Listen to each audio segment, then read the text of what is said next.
Every day is served up as a test of resilience for each different animal, as water holes dry up and food becomes more and more scarce.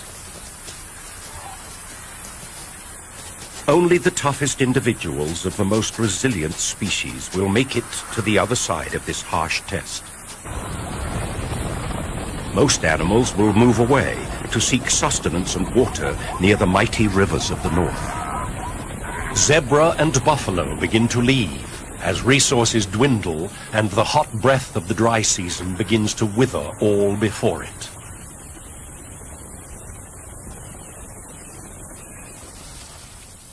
Other animals follow, but along the edges of the plain in the transition area between grassland and forest, known as the ecotone, one of Africa's most successful survivors remains to tough it out.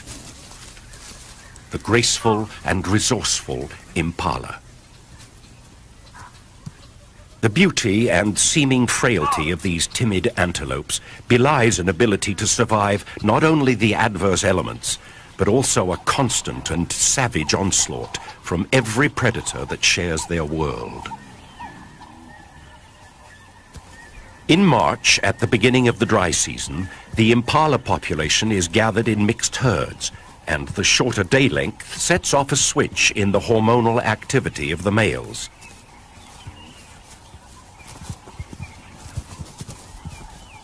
They begin to respond to the ageless pressure of nature that drives species to procreate and become increasingly intolerant of one another in herds and at gathering places. Aggression is on the increase, and behaviors such as ground horning indicate a readiness among the mature males to do battle with each other over territories and females. The shorter days mean longer, more dangerous nights for the impala. This is when they are at their most vulnerable to the legion of predators that hunt in the dark of the night.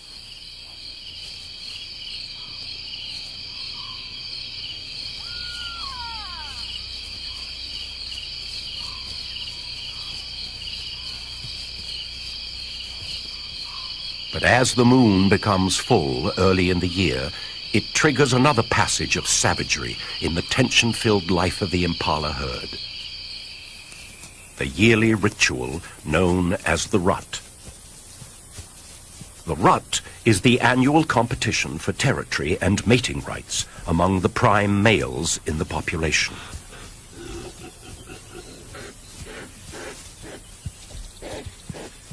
The mature males are in peak condition at the start of the rut. Hormonal activity has strengthened neck muscles and thickened skin for protection against horn wounds when fighting.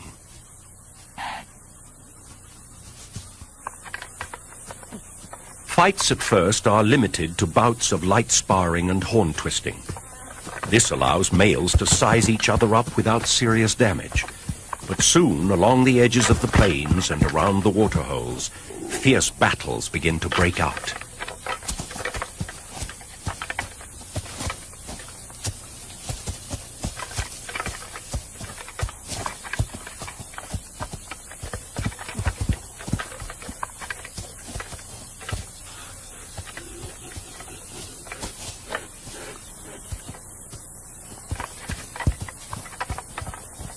These are normally quickly settled, and the vanquished male surrenders as gracefully as possible. But sometimes the safety line of ritualized combat is crossed, and injury results. Unlike deer, whose antlers are seasonal, antelopes have permanent horns, and once broken, they will never grow back. Males who lose a horn at best will never have an opportunity of breeding, but often this spells a worse fate. Horns broken off at the base can cause an infection in the soft tissue of the head, and a slow and painful demise usually results.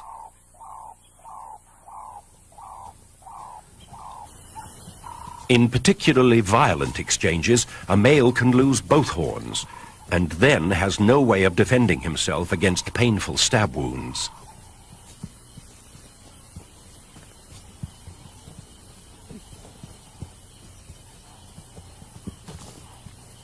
Sometimes, even both horns cannot protect the unwary combatant from a cruel twist of fate. This male, ambushed from behind while engaged in combat, had a horn driven deep into his body cavity. A wound such as this is the end of the line, and death is not far off. The impala is the primary provider for higher levels of the food chain in southern Africa. The intact carcass of the wounded male provides an opportunity for scavengers to feast, rather than pick at the leftovers of other predators.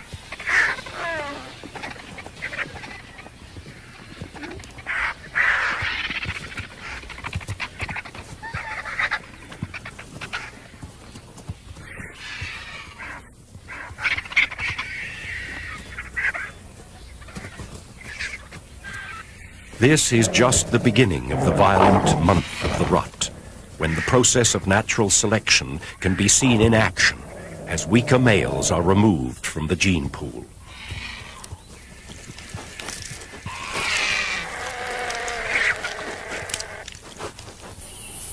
For the surviving rams, the serious business of breeding goes on.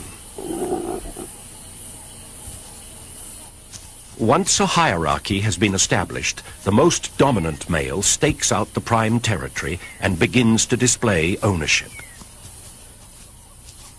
He patrols his boundaries at a steady, measured gait, walking in a tall, proud posture, rather like a gunfighter of old.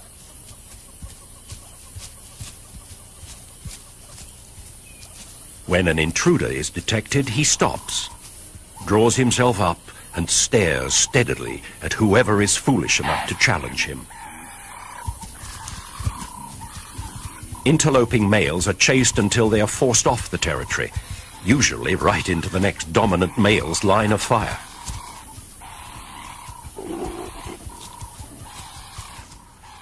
The rams at the top of the hierarchy hold sway over the prime territories with the best resources, such as food and the right mixture of cover and open land. This, in turn, attracts the most female herds. Now all the male has to do is keep them there, and that's where the real hard work begins. First, he weeds out the remaining immature rams who are chased away from their mothers for the first time. All the displaced youngsters and non-breeding males satisfy their herding instincts by forming bachelor groups that live on the fringes of society. They need the security of numbers for predator detection, but antagonism remains high. For the youngsters, this is like a training camp where they learn sparring skills for future serious bouts. The most dominant males give off a strong scent from glands in their foreheads. Weaker males sniffing this scent detect the higher hormonal levels and back down from challenges, a mechanism that regulates aggression. Back in the breeding herd, the male is now using 3 times as much energy as the bachelors. He has to keep his females from leaving his turf. The closer they stay to the center of his territory, the calmer he remains. But as soon as they wander too close to the border, they must be herded back. He chases down the most receptive females, and as a prelude to mating, indicates his intentions by ritualized behaviors such as following and tongue flicking.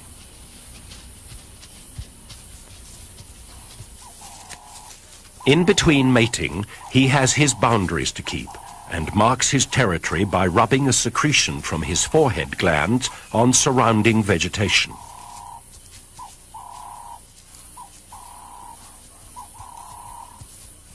Roaring with neck stretched low is also a territorial advertisement.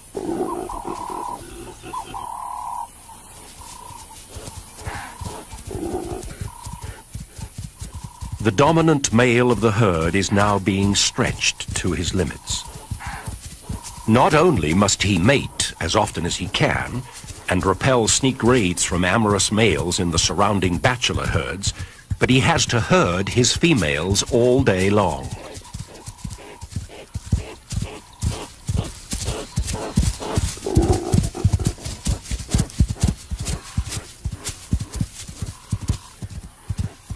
All of this activity begins to wear on the ram, and through the mating season, he can lose 30% of his body weight.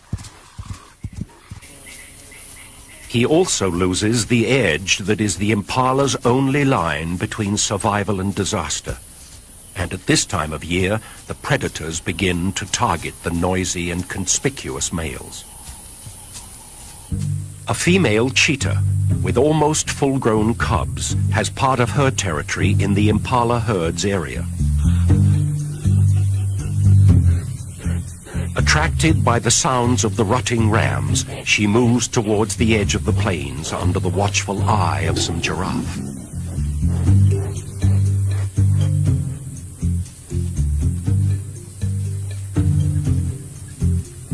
While she uses vantage points on the edge of the plains to spot potential prey, her cubs follow along.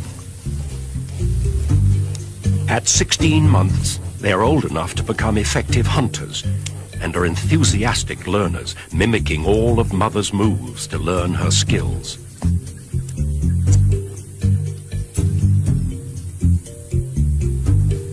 She uses a dead tree to detect the herd's position and quickly moves off to begin the stalk. The cub still has to learn that climbing is not something that cheetahs are particularly good at. Approaching the impala, the cheetah's eye is honed to detect the slightest sign of fatigue and weakness in any member of the herd. An opportunity at an exhausted and preoccupied male is difficult to resist.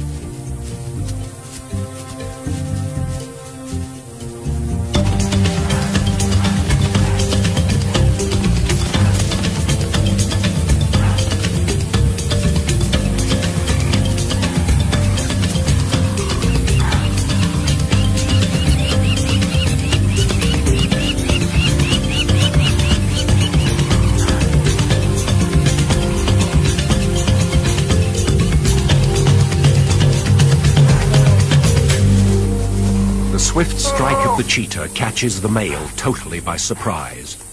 Weakened by constant physical exertion over the last month, he is much slower off the mark than his harem, who escape and stand a short distance off.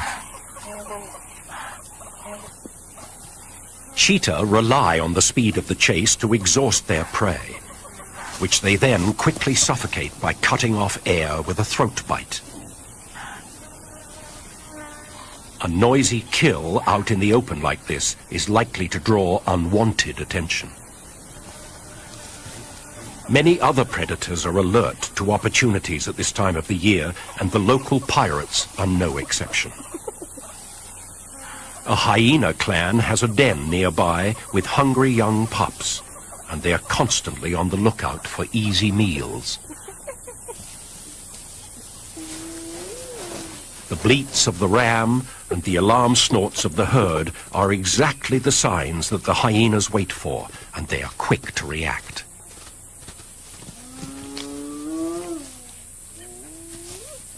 All three cheetah are no match for the brute strength of a hyena.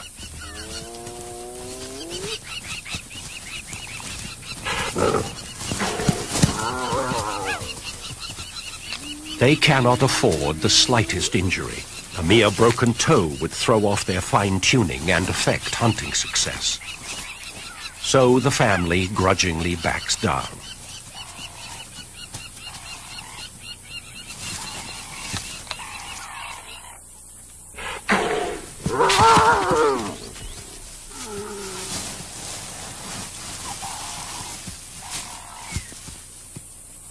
The cheetah move off to watch from a safe distance, as more hyenas begin arriving on the scene.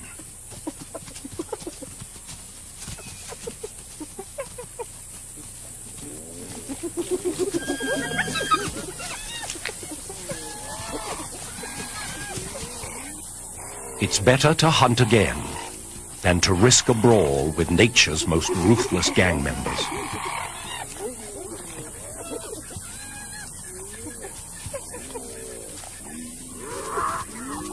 The cheetah's loss, however, is a necessary gain for the hyena clan. Back at a den away from the plains, 3 sets of pups await the arrival of their parents. Each female in the clan gives birth to 2 black pups, who gradually become lighter and spotted after 2 months. There is serious rivalry amongst hyena siblings. What appears to be playful tussling is actually an establishment of dominance between and within each pair of pups. Even as infants, hyenas can turn into deadly killers. Sometimes, while still in the den, the stronger pup will kill its brother or sister to reduce competition for mother's milk.